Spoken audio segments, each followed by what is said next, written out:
Roger, you have also been attacked by these people. They've come after you. They've now censored you, by the way. I'm glad that you come on with us because they censor you on Twitter. But what are you hearing about potential constitutional violations here with the probe into Mueller's group? Well, first of all, I think you have a number of factors. My understanding was that Mueller's charge was Russian collusion as it pertained to the 2016 election. Yet the charges today have nothing whatsoever to do with any of that. They basically charge with Manafort with everything but the assassination of Abraham Lincoln. But none of it pertains to Russia. They also indicted his deputy, a fellow named Gates. And then separately, they indicted a fellow, I think I had this right, named Papadopoulos. And I think that that is boy, Roger. One of us can get it right.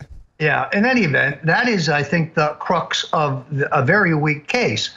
This fellow, Papadopoulos, seems to have written memos to people in Russia saying that he was setting up meetings with the top brass of the Trump campaign, but it turns out that this guy was never a paid Trump campaign staffer. He was a member of one of these honorific issue advisory groups, which every presidential campaign has, but those people have no authority, no autonomy, and they're not very plugged in.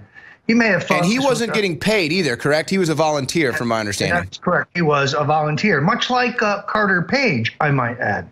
The key point, though, is I'm told that Manafort memorialized in writing at the time, this is a crazy idea, absolutely not, we will have no such meetings, and so on, and that this volunteer's document or his email was turned over by the White House. So I think there's nothing here. There's no evidence that any of these proposed meetings between the top brass and the Trump campaign and the coterie of top aides around Vladimir Putin ever took place. It's a harebrained idea. I think Manafort denounced it as such at the time. Presumably, therefore, I think we know the play here, don't we, Owen? This is, give us the bigger fish. Isn't that the name of the game? Well, there's two things, though, that are even more confusing about this to me, Roger, is the fact that, as you mentioned, this doesn't actually get into anything regarding the election, which was the whole purpose of this thing, was to look into Russian influence in the election. They don't have anything there. But also, you have nitwits, total fops, like Jake Tapper, who report that Manafort pled guilty. Literally a complete lie. Yeah, be careful about calling Jake Tapper a fop, Owen, or they might ban you on Twitter. Well, I'm not on Twitter right now. If I do go on Twitter, I might call him a sucker, though. Well, that might get you banned, but we'll talk about that in the next segment. Let's stay on this particular thing. Look, here's the fundamental flaw in their strategy. They plan to go to Manafort, as I have said before on InfoWars, and say, okay, Manafort, we've got you. We're going to get you for tax evasion or illegal wire transfers or whatever, unless you admit you were colluding with Russia and Donald Trump knew everything. In other words, Manafort, we want you to lie. We want you to bear false witness against the president. We want you to perjure yourself, and then we'll go easy on you. I've known Paul Manafort 50 years. He is a great Italian American. He is tough as nails, and he is not going to make up stories about the president of the United States for Robert Mueller or anyone else. We'll be right back. Well, I think it gives you a bit of a hint as to where guilt actually lies, as Paul Manafort is going to plead not guilty and he's going to fight these charges. Meanwhile, Tony Podesta is running like a rat into the sewer to try to avoid any probe coming back on him. But Roger, with all of this going down and we've seen what the president has been tweeting, what is President Trump going to do about this witch hunt? Well, he's exactly right. I think that Mr. Mueller has moved because I think he knows that between Uranium One and the revelation that the Obama Justice Department had a full and extensive investigation into Russian bribery in connection with the effort to get approval of a Canadian company acquired by the Russians, obtaining 20% of the uranium mining rights in the United States. coupled with the fact that it's becoming very clear that the dirty dossier, the smear dossier manufactured and fabricated about Donald Trump's time in Russia during the Miss Universe pageant, became a vehicle to tap into government surveillance of Manafort, Trump, and others. So they have a giant problem now that the dirty dossier has been tied first to Paul Singer, a Republican money man, a story broken here at InfoWars, and then to Hillary Clinton's campaign, the Democratic National Committee, and then ultimately, incredibly, to the FBI, including the role of John McCain in terms of moving this bogus document, this smear document. I think they see the weight of all these things. Now, the president's absolutely right. That's where the focus should be. I think it is vitally important that the Senate Judiciary Committee call Mr. Mueller, call Mr. Rosenstein, both of whom had a supervisory role in the investigation into Uranium One, because they have a lot of hard questions to answer. Why was this cover-up allowed to go forward? Why was the transaction allowed to go forward? I think you need ultimately for the president to direct his attorney general to appoint a special prosecutor, Mike Mukasey, Andrew McCarthy, even Judge Andrew Napolitano, somewhat of impeccable credentials, to probe exactly what happened in Uranium One. I would point out to you that if Mueller and Comey, both of whom headed the FBI during this probe, and Mr. McCabe, who's involved in supervising the probe, and Mr. Rosenstein, who at the time was the US attorney involved in the probe, are under criminal investigation, they cannot serve in this effort to smear the president by inducing Paul Manafort to lie. And therefore, the president should move aggressively to do what Congressman Matt Gaetz and Congressman Trey Gowdy have urged him to do, which is to appoint a special prosecutor in the matter of Uranium One. Now, I get the feeling that this entire thing is going to backfire on the Democrats. That's just what history would say. Everything else they've tried to wage against Trump has completely backfired on them, especially with this Russia thing, because they've been so obsessive with it, and it's going to end up being back on them. They won't be able to put that genie back in the bottle, I think, because of their obsession with it. But just to get away from President Trump's reaction to this real quick, Roger, where is Jeff Sessions? That's a superb question. Why is the Trump Justice Department fighting in federal court, even as we speak, to against the release of Hillary's emails? Look, the Mueller operation is a rogue operation. Normally, special counsels are appointed when a law has been violated. There's a case to be brought, but there's some reason why the Justice Department has a conflict. In this case, no identified law has yet been broken, and Mr. Sessions, Attorney General Sessions, had recused himself. The president certainly didn't direct Mr. Rosenstein to appoint a special prosecutor. Mr. Sessions didn't direct him to do so, so he did so as his own idea on the basis of what illegality. So a crony of Mr. Mueller's, Mr. Rosenstein, who he is ironically jammed up with in the Uranium One matter, took it upon themselves to start this witch hunt. A witch hunt, I might add, that the Democrats are waiting with bated breath to utilize as the hook for an impeachment drive, an attempt to remove the president. Now, I do think, and I've always thought, that a 25th Amendment strategy was the establishment's backup play.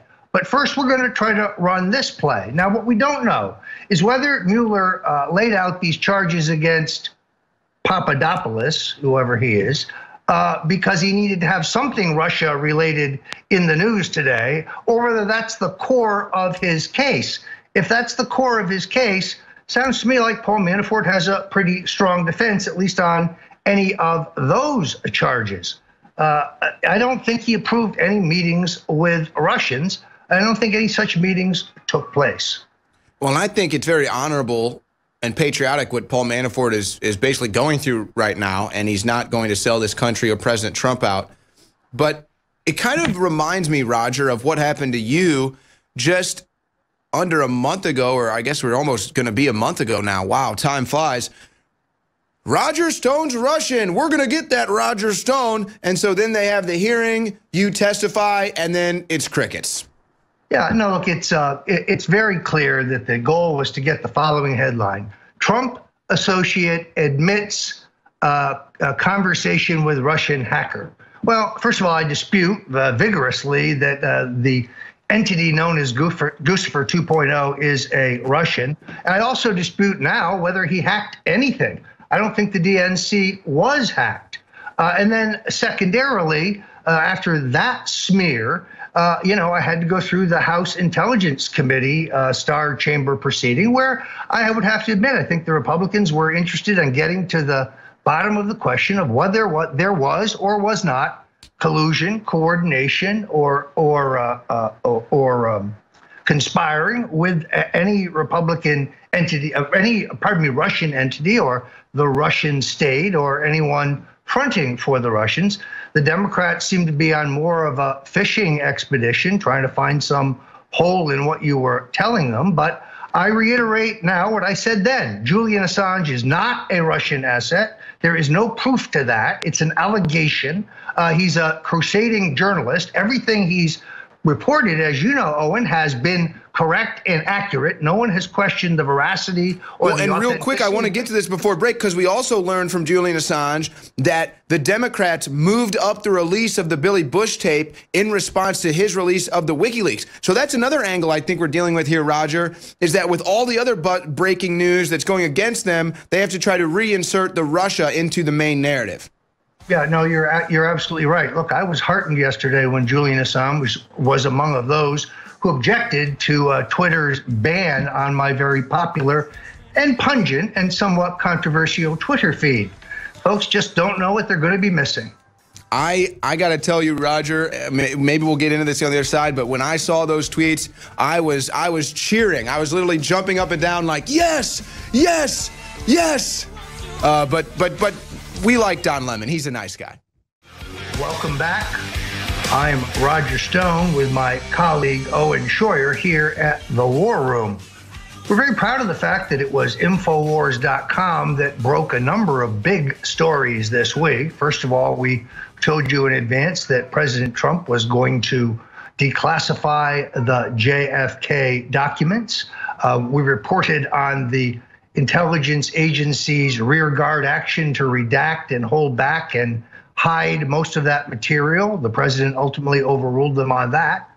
We told you that it was Paul Singer, the Bush-Rubio money man, Wall Street hedge fund manager, billionaire, who financed the original iteration and research into the so-called dirty dossier, dubbed PP-gate by Alex Jones, in which a former British intelligence agent essentially helped falsify and fabricate a bogus claim against Donald Trump, a claim that became the basis, believe it or not, for FBI, or I should say NSA, surveillance of Donald Trump and his top aides, and the ultimate unmasking by both our UN ambassador, Samantha Powers, and the National Security Advisor, Susan Rice. In other words, the use of government machinery for the purposes of political espionage. Richard Nixon would be rolling in his grave, Owen. Well, we've got all of the political intrigue, but there's all the intrigue is on Trump's side. We already know what the Clintons did. We already know what the Podestas did. This trial has already gone through the public perspective, and we already know that she's guilty of sin. So it's amazing to... What we don't have is a Justice Department prepared to do its job. We have a politicized Justice Department that is still in the control of the globalist neocon establishment folks like Mr. Rosenstein. Rosenstein's appointment within the realm of a Trump Justice Department is unthinkable. He is a never-Trumper from Maryland. He was recommended for this job by Elijah Cummings, the congressman from Baltimore, who is one of the most virulent anti-Trump Democrats in the U.S. Congress. And his candidacy was pushed, strangely enough, by Reince Priebus, the former Republican national chairman. I had an inquiry from Associated Press today about the high number of Bush alum in the Trump administration. Boy, there it is, bingo.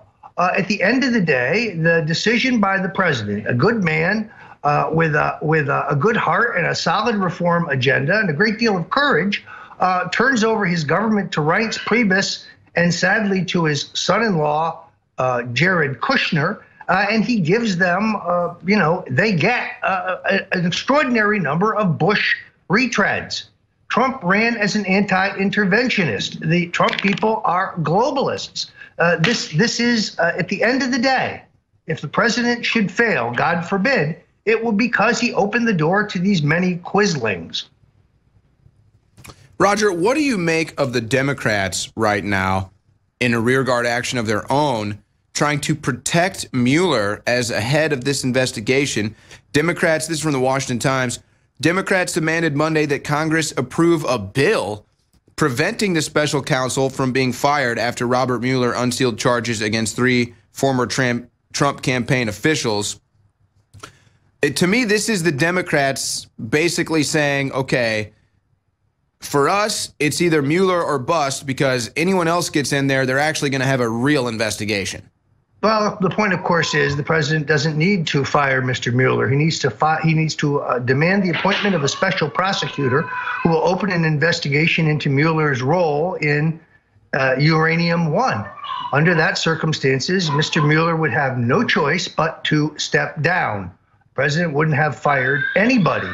But it is time for the Justice Department to do its job and stop being an arm for the Democratic National Committee and their agenda to achieve through the judicial process and a trumped up bogus charge what they could not achieve at the ballot box, which is to say, take out Donald J. Trump.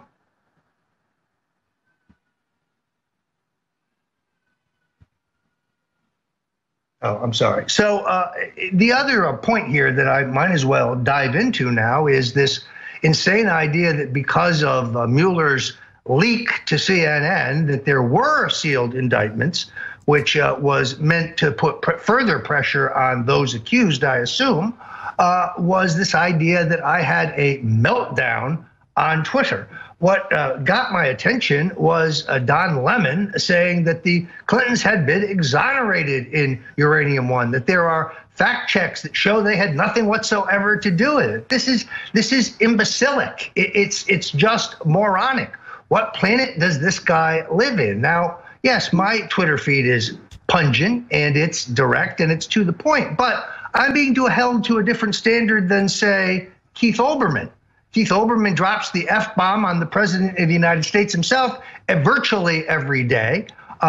Meanwhile, people threaten to kill me, kill my wife, kill my children, even kill my dogs.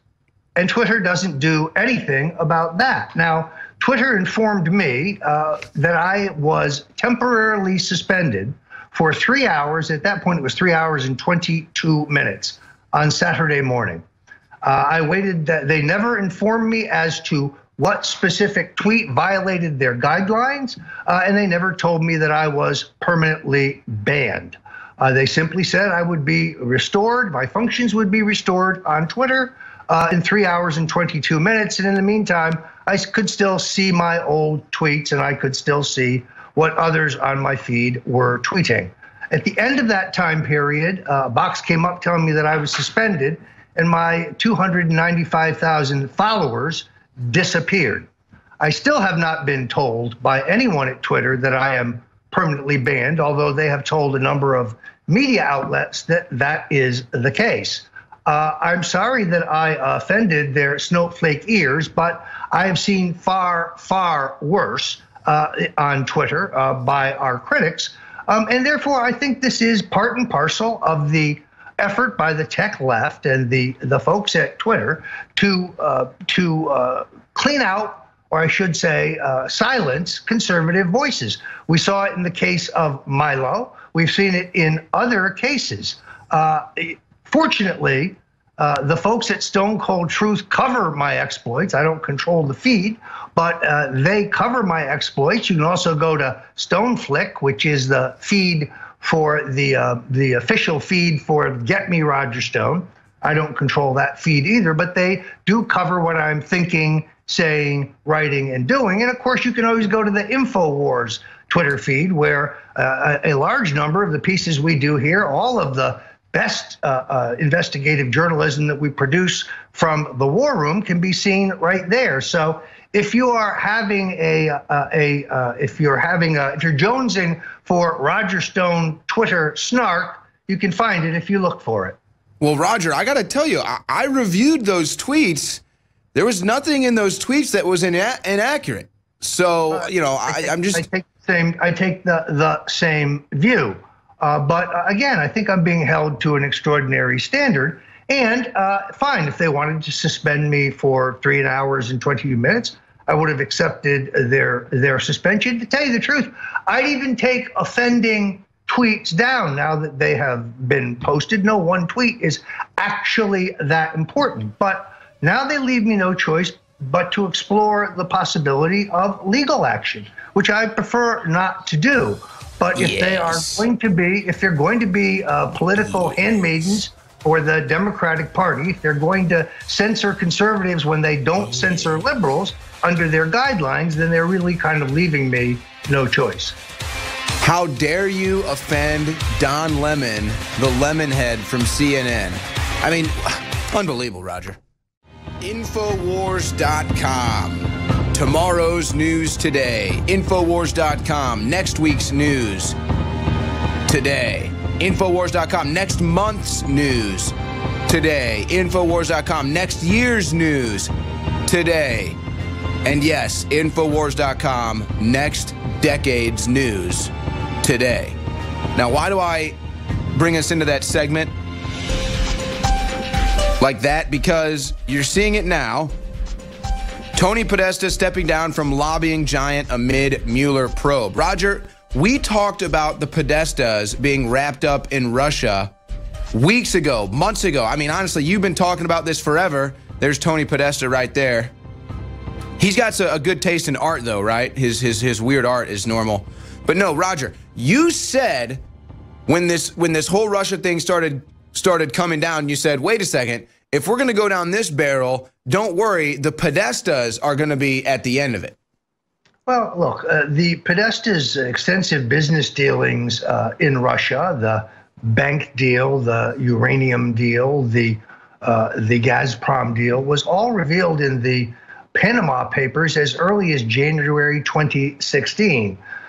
And Dr. Jerry Corsi did extraordinary reporting, first at World Net Daily, and then later at InfoWars about the incredible business activities of the Podestas in connection with the oligarchs around Vladimir Putin. The fact that John Podesta had gotten $35 million, whether it was stock or cash, I don't recall. But it was that I referred to when I said John Podesta's time in the barrel will come. Remember the context. This is a time that Manafort is taking a beating for his perfectly legal business activities in the Ukraine. We now know the New York Times story, which was designed to get Manafort fired or at least relieved at the Trump campaign and was successful, is based on a fraud. The ledger that is found in some party club clubhouse, which alleges $12.5 million in payments to Paul Manafort by this perfectly legal political party in Ukraine, is a forgery. As the chief prosecutor in that case has come forward, and that no charges are pending and there's no ongoing investigation of Mr. Manafort. You won't read that in the New York Times, of course. So if Manafort was going to have this kind of distortion of what he was doing, why shouldn't there be accurate reporting of the Podestas profiteering on their relationship with Bill and Hillary. Again, I told the House Intelligence Committee under oath, I say it again now, no, there is not any iota of evidence that I knew about the hacking of John Podesta's email by whoever hacked it and gave it to WikiLeaks. I never said I did. I never claimed I did. I never made any allusions to it. Talking about scrutiny of John Podesta, I never mentioned his emails. The scrutiny was merited, and those stories were ultimately covered by Bloomberg, the Wall Street Journal, and numerous other mainstream outlets.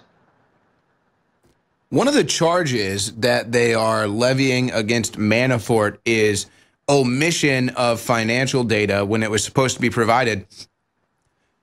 Ironically, not shocking, the double standard here, that is exactly what Hillary Clinton is guilty of when it comes to the fake dossier.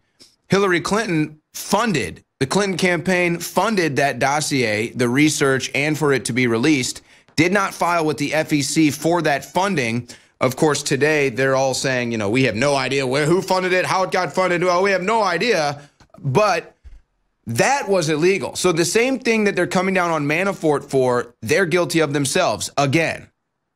That's exactly right. And as I recall, there was some question about whether Podesta had properly reported this enormous windfall of Russian bank stock that he had acquired.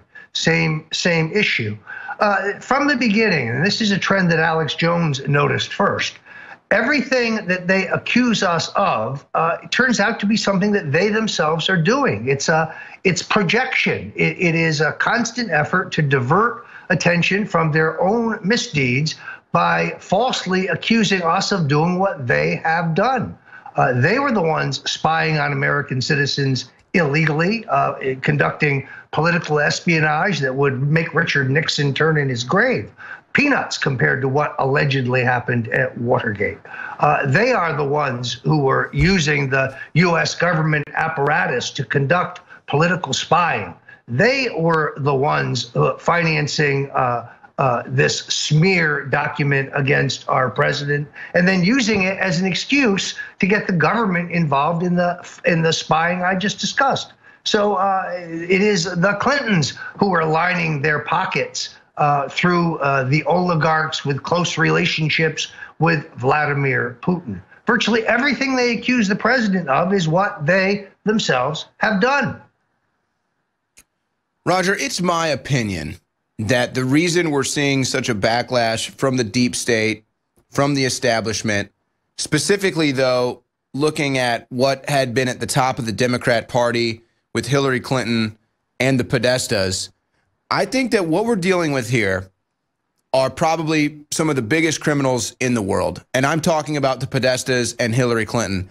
And because Trump is not a criminal that's willing to sell out this country amongst what other dealings the Podestas are involved in other than their art, and Hillary Clinton and the Clinton Foundation with Laura Silsby.